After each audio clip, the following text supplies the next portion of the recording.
Ассалаумалейкум, мен құрметті көрермендерім, қалайсыздар? Мінекей бүгін біздің ешкілеріміз, кеше бір бауырым жазған екен, ешкілер туралы, бұзау туралы сөйлесті. Мінекей бұзау шөлдеп тұр, су ішпей тұр, не екен?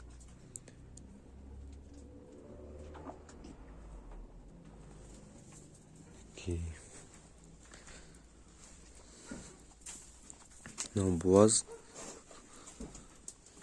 Бұда туы керек.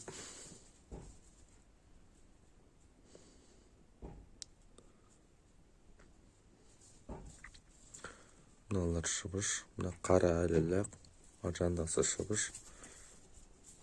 Бұлар уже алып, бесеу болған жар уже. Бұларға текеміз.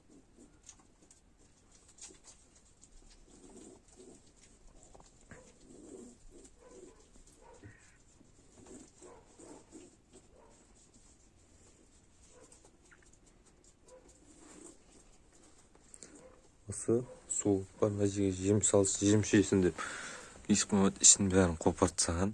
Әсен қара лақ келіп жатады ішіне. Осының ішіне жатады. Неге жататын білмедім.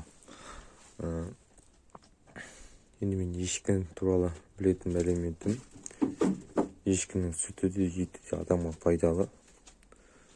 Сол себепті мен ешкі бағып жатырмын. Бұны енді біздер дейтін бизнес ретінде бағып отқан жоқпыз. Ешкіні өзіміз үшін бағып отырып, сүтін шектеп, көбісі ойлауы мүмкін. Бизнес ретінде бағып отыр, сүтін сатайын деп отыр, ертең анау мынау деп.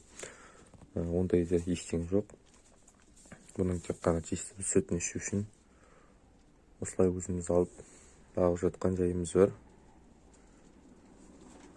Тек аман-есен өсіп кетіп, келесі жылға дейін қыстай аман-есен тұрса болды. Арғаратай бәрі болады. Мына бұзаудың да енді бұйыртса, енді бұл да келесі жыл тумайды. Енді 2 жылдан кейін бұл да туады ғой бұйыртса. Оған дейін бұны да өсіреміз. Бұны біздер сиыр алуға болатын еді. Өзіміз біздер әдейі бұзау алдық. Бұзауды қолға үйрету оңай. Қолға үйренеді бір жақсы. Сосын сауған жағдайда да жатырқамайды, адамдарды сипап қолға үйретіп жатыр. Нақты енді сіздерді бірдеме білетін болсаңыздар, комментарияға жазып кетіңіздер, міндетті түрде қарап оқитын боламын. Менде сиыр туралы, бұзау туралы менде ешқандай мәлімет ештеңе жоқ.